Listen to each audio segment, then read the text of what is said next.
What's up, guys? Welcome back to the Fig Heel YouTube channel, and today we're going to be taking a look at retro figures, Hasbros, Chella toys, and just comparing them and seeing how they all mesh, or how well they don't mesh. So stay tuned.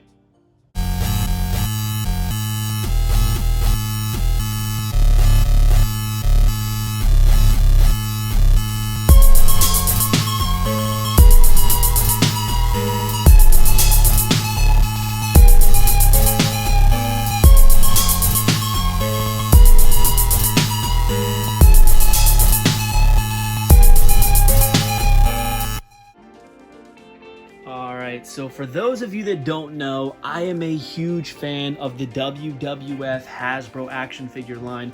I have them all loose, I have most of them mint on card, and I plan to one day, not in a rush, complete that whole collection. But somebody in the comments recently asked me to compare WWF Hasbro figures with retros by Mattel, Chella's.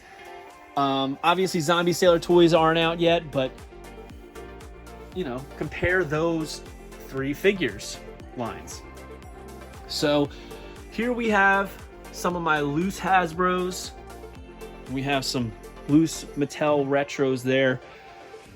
And we're just gonna jump in and compare some of the things about them. So first, let's talk about Mattel's most used action, which is the clothesline. So comes back, clothesline.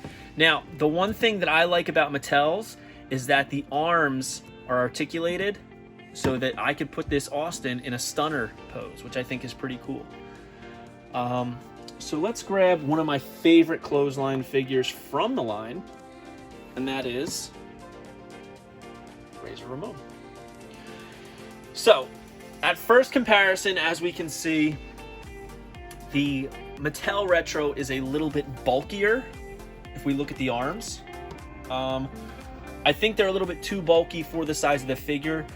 As far as the musculature, I do think that these are a little bit more realistic looking in terms of proportion. But again, it's an action figure, so I'm not gonna, complain too much. They are pretty comparable in size as far as height is concerned. Even the foot positioning is pretty darn similar. Yeah, so I do think these feel a little bit lighter. These definitely feel more sturdy, the Hasbro, but the old saying is they don't make anything like they used to, right?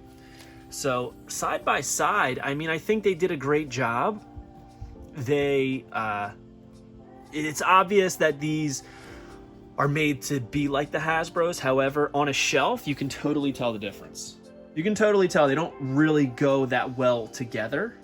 And I acknowledge that, but in my mind, these are all figures that I wanted to have Hasbros, so I put them together. So, now, one of the most anticipated figures in the WWE Mattel Retro line was Big Daddy Cool Diesel. Okay? Now, he does the action where you lift the arms up and it slams down. It's hard to do this with one hand, like that. Okay? Now, there's so many different variations of this action in the Hasbro line, but I personally would say that it is most reminiscent of like this style figure, like the Macho Man Randy Savage, Shawn Michaels, Conceited Crunch, this was called on Shawn Michaels. Okay, just bringing the arms up and bringing them down. Obviously, the pose is completely different. They made Big Daddy Cool a little bit bigger, which I think side by side, he looks great with Shawn. He looks like, his heater, which is, what he was at the time. Again, a little too muscular. Now, I'm not saying that Big Daddy Cool is not muscular, because obviously he is. I'm just saying the proportions are a little bit off from the figures of what the originals were like and what these ended up coming out as, and that is okay. Mattel tried to, make it their own, which is pretty cool. So that's one of the actions that's similar, but again, they kind of made it their own thing. Now,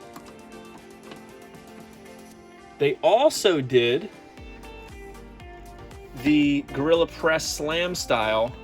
Same action, just with the hands where you can body slam somebody with the Rock right here. And that's very similar to like the Hogan or this Sid Justice. Now, like even side by side, look at this. Like Sid is taller than the Rock, but the Rock just looks so wide, you know, and the legs look a little short. It's not, the proportion is just not there. They're a little bit off, but we love them, right? We love the retros. There's the Gorilla Press Slam style. Like, look, I think the arms on this are a little too long. A little too long and a little too beefy. But again, like look, he could scratch his knees, you know? But I mean, I still love the line, as I'm saying. That's all I keep saying, is I still love the line, but there are flaws in it, and I acknowledge that. This is just for people who maybe don't collect them, but have always wondered. What should we look at next? How about right here? We'll do Triple H and another jumper. What jumper should we do? There's a bunch. He's right in front, so we'll do Hawk. I'll do Hawk because the hand's a little similar. Now, the thing about these is that these feet are like rubbery on this one. They're not plastic like actual Hasbros. I would say this is probably as close to proportionate as they get for the retros to the Hasbros. So you see what I'm saying? Like, this is a lot more proportionate and similar to the style of this Hasbro. So push down, he jumps. I'm trying to take it easy on him, sorry. Jump. Whoops. Let's see. Don't want to break my Hasbros. But I mean, you get the point. They recreated the action pretty darn well, which I think is awesome. So, yeah. Triple H.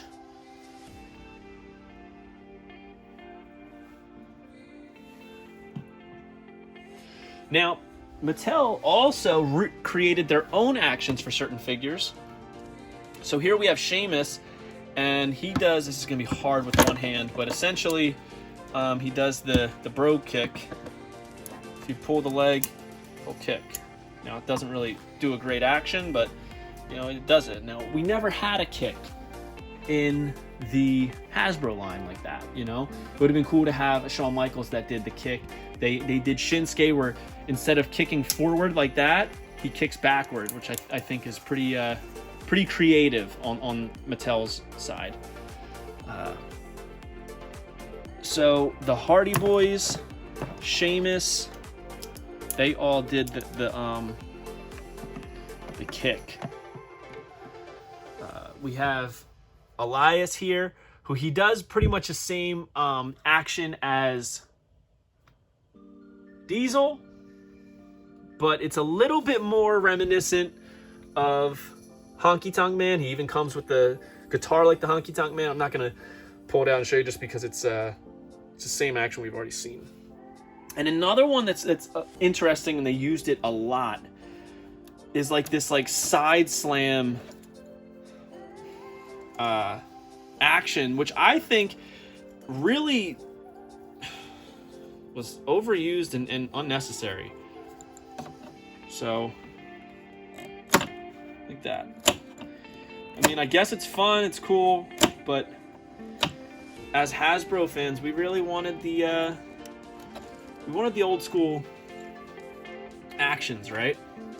Now they're coming out with a Mr. T who does like a double clothesline, which we obviously got with a few figures like Tatanka and Texas Tornado and stuff like that. But there was only one figure where they gave him a punch, and that is Mr. Roman Reigns. Now, I don't have this one loose, so I'm not going to open this up, but we will compare it to another puncher.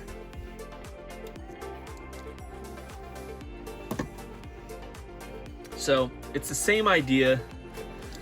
You pull this arm. So hard to do this with one hand. You get the idea. So I pull the arm back and it shoots forward. Again, very bulky. The retro. I still love them, but very bulky. They tried to recreate the arm. I do think the arms are too big, too long, and the lower body, the legs are just a little too short. So I don't think they really measure up as well to the Hasbros, but it still looks pretty good.